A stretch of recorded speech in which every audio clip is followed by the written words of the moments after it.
Hi again, everybody. Back by, I can't say by popular demand, I'm not sure if that's right. But a number of people asked if I would do part 2 of my testimony.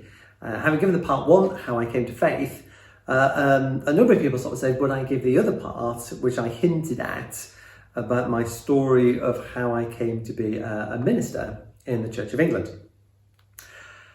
Here goes. And I need to just set this up a little bit by just telling you about one experience that I had before I then kind of tell you the story, I guess. So I become a Christian. Actually, I'll join up the dots. It might be interesting. So I became a Christian. I was working for a particular company at the time, and I remember going for walkabouts. I used to go walkabouts, back then, and just, think things through and clear your head and all that kind of stuff. And I remember sitting on the hillside overlooking Huddersfield. And, I was a new Christian, and I was, I suppose, chatting to God and just thinking and praying and about the future and what next. And I was always mindful that, my education, I did okay. I had some O levels. I wasn't, that academic at school. Left school, did a YTS, went straight into work, working for a printing company. And so never went on to do kind of A levels or degrees or anything like that. Just wasn't what you did in our households. That wasn't what we did. So I remember always thinking, I'd love to have done a degree, in a particular subject, computers. And I remember sitting on the side of this hill, overlooking Huddersfield, and this voice, just from nowhere, audible voice, I heard say, "I'll give you that." And I remember distinctly turning around to kind of go, where did that voice come from? Nobody there, as you can well imagine. And I happened to be looking at the time at the university, Huddersfield. I thought, that's interesting. So I thought, well, maybe I'll apply to do a degree. So I inquired with the university and then inquired with work. Work said, no, they wouldn't give me time off to do the degree. And the university said, well, really, you need A levels. But I explained I had a particular couple of years experience working computing. Anyway, the upshot was the university offered me a full-time placement. I was very blessed and fortunate to be able to get a student's grant at the time. And my work wouldn't let me do part-time or anything, so I left the job. And I do remember my parents being somewhat dismayed by this action, because at the very same time, there was then an opportunity to go to Albania and to do some mission work in Albania. And so I did, all these kind of dots kind of joined up. So I remember going to Albania to do some mission work and leaving my job to do a degree. And my folks, I think, thought I'd lost the plot. Anyway, so I say all that as a preamble because of that audible voice of God experience. So I then started my degree and as a first year student at Huddersfield. And I remember obviously attending the Elim church I'd come to faith at, and sitting at the back of the church. I'm fairly sure it was one soggy December. Huddersfield does soggy really well. And I remember, I think I arrived semi-late. I was in a bit of a kind of frame of mind. And I remember sitting at the back watching, maybe Pastor Hannon, Peter at the time, doing something in the church, leading in some way. And I remember that distinct voice say, "You could do that." And I was watching the minister at the time lead the service, and I kind of knew what that meant in the sense of you could do leading in a church. And I thought, no, I couldn't. There's just no way. I'm not educated, I'm not from the right background, I'm just so incredibly nervous, I get tongue-tied, I'm still low self-esteem. I was like, who am I to do that? What a mad idea. And so I suppose I dismissed it, or I parked it at the back of my mind, this idea of ministry, in the church. And then continued at university, became, interestingly, my second year, the president of the Christian Union, which again, I never imagined that would ever happen. The president of the Christian Union. I was invited, obviously, to be that. It's not like I put myself forward. I was like, that's strange. And I was the president of the MCU, and I remember just completely out of the blue, some point in my second year, somebody dropped off a book. And it was written by, interestingly, Bishop Stephen Cottrell. Obviously, I didn't know Stephen at the time. And there's this book about leadership. And this book just appeared randomly, anonymous. I had no idea where it came from. And it's like, oh, that's interesting. So that you file that away at the back of your heads. And then life continued. Obviously, I met Christina.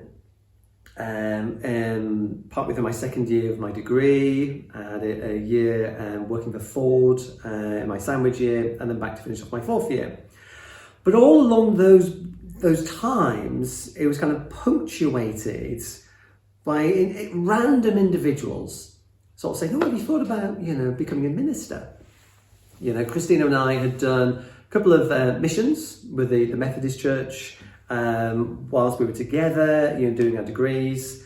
And again, I remember somebody on mission, sort of saying to me and praying over me, I can see you being a minister at some point. And I dismissed it every single time, just because I didn't think I was minister material. And then in reality, I was looking forward to doing my degree and then going into industry and using my, my computer skills and my qualifications to get a job, get a house, the usual stuff. And so life continued. Christina and I finished our degrees, obviously married, and relocated to Grantham to take up a job in Grantham. Got involved in our little local church. Well, no, not that. So we got involved with the Assemblies of God Church first. And I was part of the eldership and part of the trustees and leadership team. And there's that kind of nagging sense of, and other people sort of challenging and saying, have you thought about ministry? Have you thought about ministry? And kind of there's this repeated pattern, constantly this repeated pattern of people saying, have you thought about ministry? And it happened every couple of times a year, I guess, and I'd always dismiss it. And then there's this particular moment where I think a friend of ours in our house group had just said completely out of the blue, have you thought about ministry? I think within the same week, my folks had come over and Mum said completely out of the blue, had I thought about ministry? And this is very unusual for my folks to say this. I think they always thought me being a Christian was a slightly weird thing. So for Mum to say this completely out of the blue was just quite strange. And then round about that same era, that same time, Christina and I felt it was right to move away from, the Assemblies of God Church. I think just life, busyness, just things that just, got too stressful, in that particular season, and we needed a break. Because church, particularly in that church, was just all consuming. And so we took a break because we felt it was right to do that. And I took a break from work, so I stepped away from my job at the same time as well, because that was kind of full on. And so just took a summer out, just to reappraise what's important. And it's round about that time, I wanted to, I guess, reconnect with my faith. For a variety of reasons. That is a different story, by the way, which I'm skimming over, and I don't think I want to do a third testimony on that particular period of my life, because I just don't think there's any mileage in that. It was a useful, powerful lesson for me, and just a life lesson and a faith lesson. So I'm going to skim over this briefly for expediency of the story of how I came to be a minister, but it's all a backstory. And I do remember having taken a break over summer, and I remember walking everywhere, spent loads of time walking. And I remember walking past our sleepy little Anglican church at the time. And again, that distinct voice of God really sensing and feeling God say to me, I want you to serve there. And this was just slightly amusing in many respects, because it was a typical sleepy Anglican church with about maybe a dozen people in there, all in their 70s or 80s. Because we've been there one Christmas. We've kind of gone one Christmas, as you do, classic kind of Christmas Eve stuff. And this idea that God wanted us, Christina and I, to serve there. I remember coming home and telling Christina, and she basically sort of said something along the lines of, not on your Nelly, I'm paraphrasing, because Christina had come up through the Anglican church and he was very happy to be part of a charismatic, kind of church fellowship. But I said, no, I really think we're being called to serve in this sleepy little Anglican church. So we did. Here we went along to the Sunday services, and I must admit, I found it very strange, coming from a charismatic church. This idea that you stand and sit at just random times, it appears. You say, all together these weird sets of words in this weird monotone kind of voice. It just seemed very, very odd. And I do remember, I think one of the first services we went to, Christina and I were like naughty school children. I'm sure we giggled our way through most of the service. Why they didn't throw us out, I'm not really sure. I think they were probably just thrilled to have a young couple, kind of come into the church. But we grew to love, obviously, the congregation, and obviously that kind of rhythm of Anglicanism, and just that lovely, sweet, church community and family. And we just rolled up our sleeves and mucked in. We became, part of the lay leadership team. We were licensed. We ran the Alpha course, and I became the Alpha coordinator. We set up prayer meetings. We just mucked in, did teas and coffees and all that kind of stuff, as you would expect. And we just became part of the life of the church and just threw ourselves into it and helped.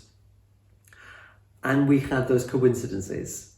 I think that was one of those coincidences, actually, that it was in that period, actually, my mum sort of said randomly, had I thought about ministry, and then obviously our friend on the house group had said it at the same time.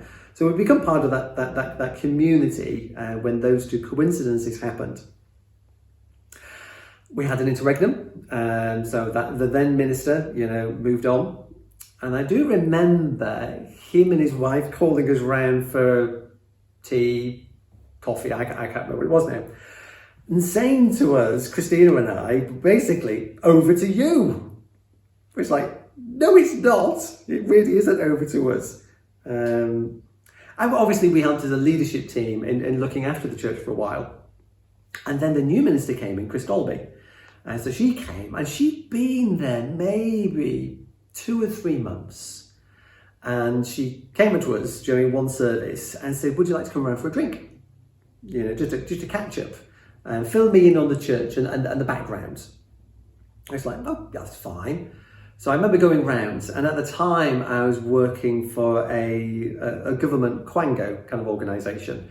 So I had some flexibility in my diary because I was travelling around Lincolnshire, seeing business owners and advising them about setting up e-commerce at the time. We take it for granted now, but at the time it was quite a new thing. So I was advising companies how to go online and do online trading and marketing, etc.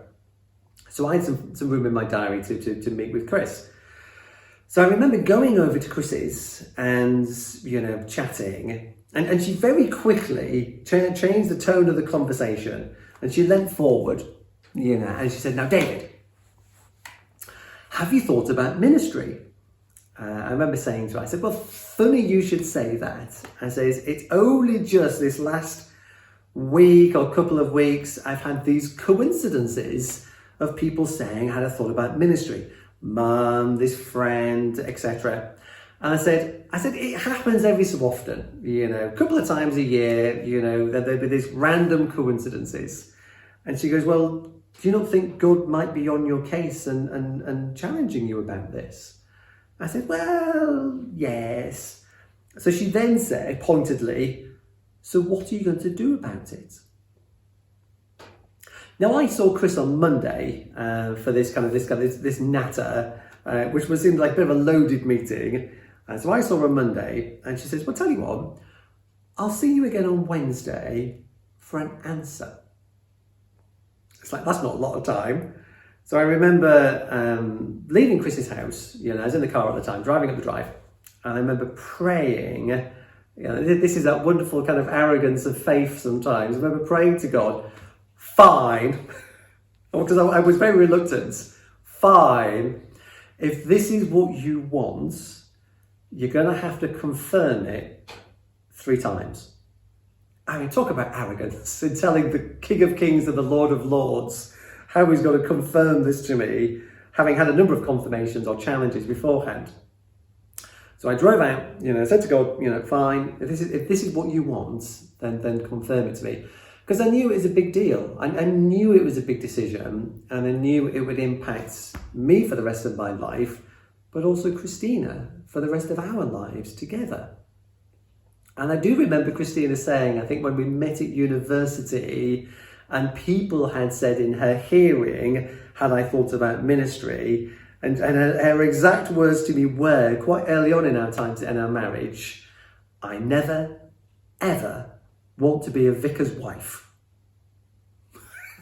So I had that stuck at the back of my head.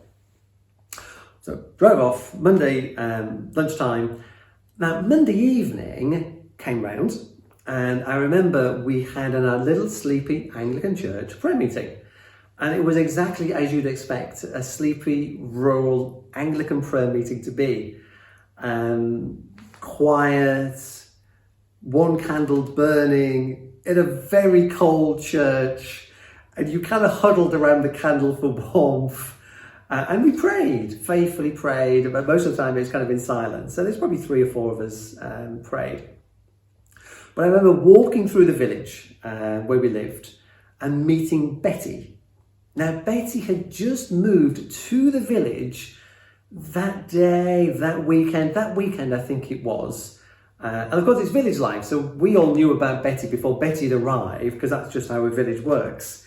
And so I met Betty on the way, and she goes, where are you going? I said, off to church for a prayer meeting. And she goes, oh, can I join you? I said, yeah, that's fine. So we walked through the village and towards this prayer meeting. And she asked me the question, so what have you done today? And I thought, well, I'm not telling you about my meeting with the vicar, that's for sure, because I don't know you. And so I just said, a bit of this. I said, not a lot really. I've had some flexibility in my diary to do a bit of this and a bit of that. And she said, completely out of the blue, not knowing me, oh, lots of spare time to do ministry things then. And I thought, that's a strange statement to make to a complete random stranger you've only just met. And so the back of my head, I thought, maybe that's my first sign, my 1 of 3. So I stored it at the back of my head. Monday happened, prayer meeting happened, home, etc., etc. Tuesday comes round, Tuesday evening, a very different style of prayer meeting, much more charismatic in style. I used to meet up with some lovely friends from different churches, and we come together and pray in a much more kind of charismatic, words, pictures, tongues, interpretations, that sort of prayer meeting, quite lively and energetic. And I remember praying, there was maybe 3 of us, 4 of us in total. And sometimes when you pray, you really feel as if you've encountered God in that prayer. Sometimes when you pray, you kind of present this limp offering that kind of just seems to flop. It's like barely has the wings to take off. But this time I prayed, I really felt I'd encountered God in the throne room. And I can't remember what I prayed. It had been revival, was the normal topic of prayer at the time. Having prayed, amen, and then Glenn, lovely Glenn, came back at me and said, Dave, I've got a picture. I don't know what it means, but I hope it means something to you. So he showed this picture. And the picture was of a hillside, and down the hillside was a fast-flowing stream. Along the side of the stream was a path. And he says, and I've got a picture of you on the path, watching the stream, and the words, when are you going to take your socks and shoes off and jump in the stream and get involved? And he said to me, I don't know what it means, but I hope it means something to you. And I'm thinking, maybe that's 2 of 3 of my confirmations. Oh, heck. So, Tuesday evening prayer finishes. We normally finish quite late. 10, half 10 in the evening, I'd guess. Driving home, pitch black, raining, I think. And I remember saying to God, again in that bizarre way you sometimes do in faith, I remember saying to God, fine, you'll have to do the owl thing. Now, I'm always mindful these things need a bit more explanation, and hence my testimony gets a bit longer. The owl thing is, all throughout my Christian life, when I've needed some confirmation of something or other, I've seen an owl. Just randomly, out of nowhere. And I could tell you numerous stories, but again, that's another testimony for another time, and I don't think it's relevant. But owls have appeared almost like as a sign of a confirmation of some description. And so I said to God, fine, you have to do the owl thing. Knowing that God's more than capable of presenting an owl to fly in front of the car, alongside the car, as he has done before when I've needed some reassurance about something. And I get home, no owl. And so Tuesday evening, I'm thinking, I'm off the hook. They were all just weird coincidences. Phew. When Chris comes round Wednesday lunchtime, I can tell her it's not for me. Wednesday comes round. I've gone off, I've seen some clients somewhere in Lincolnshire. I'm driving back to our house knowing I'm going to see Chris, the vicar, and she wants an answer about what am I going to do about ministry and exploring ministry. So I'm driving along, and I remember the road, and I remember the hedge, and I remember the 5-bar gate, and I remember glancing at the corner of my eye, this 5-bar gate. This is Wednesday morning, looking over these huge brown birds. No, this sounds like fish, doesn't it? Well, I caught a fish and it was that big. Huge brown bird sat on this 5-bar gate. And as I watched, it takes off and disappears. And I'm thinking, in my head, eagle. Now, I'm sure it wasn't an eagle. It's probably a buzzard in the area. It might have been an owl, but it's a big brown bird. And I remember thinking, maybe that's my 3rd sign. Gets to my house. Chris comes round. I retell the tale as I've just kind of told you, really, about the different signs, etc., and confirmations, and the big brown bird. Her jaw drops at the big brown bird. And she says to me, do you know what was in my back garden this morning when I was making breakfast and looking through the kitchen window? A great big brown bird just sat on my back garden. And she says, as I went to the back door, opened the back door, the big brown bird took off, flew into a tree and disappeared. And she said to me, do you think God might be saying something? Now, I have to say, at this point, I hadn't told Christina any of this. You just wouldn't, would you, really? By the way, darling, I'm thinking of becoming a vicar. Knowing Christina's already said, I never ever want to be a vicar's wife. What was happening in parallel to all of this, and this is where I love that God does over and beyond all we can ever ask, hope, or imagine. So Christina and I had been helping somebody in the village. I can't remember for the life of me what it was about. But we met with them in kind of in a pastoral sense, in a kind of a ministry sense with this individual to help and support them, etc. And I do remember we'd helped this individual in some way. And when we sat down together, maybe a day, maybe a couple of days after Chris had come round, and I'm chewing over this whole ministry stuff, and Christina said to me, completely out of the blue, having helped this family or this couple, I really fancy being a vicar's wife. And she'll testify to using those words. And I said to her, funny you should say that, darling. And then obviously relayed all that had happened with Chris.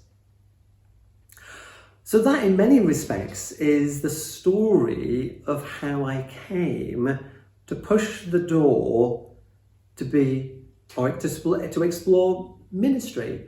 Yeah, and I guess the rest of it is also kind of, in many respects, a testimony to God's amazing goodness, grace and favour. Because I wasn't an Anglican, really, a charismatic from a Pentecostal background, been in the rural Anglican church for about 2 years. How I ever got through the selection process, I really don't know, other than by God's grace and favour. How I got through the degree, I'm very blessed. I did do my theology degree in Cambridge and got a 2-1. But again, that's by God's grace. I found it so difficult because of my dyslexia, or my particular form of dyslexia. Just learning and studying and learning Greek. But it's by God's grace and favour, So I just want to say, if you're watching this and you're thinking, is God calling me? Maybe he is. And don't let your background, don't let your qualifications or your academic or your church experience, whatever that might be, if God's on your case, God's on your case, and he'll make a way. And I love that my next chapter in my life, my next season for Christina and I, but particularly as I think about my ministry, is in this national role of being part of a national discernment team, where we're helping and supporting that process of discernment and what is God calling candidates, whoever they may be, into ministry and service of God. Because you're going to go, all things are possible. If God can call me, I'm quite sure he's calling you. Thank you for listening. God bless. Bye-bye.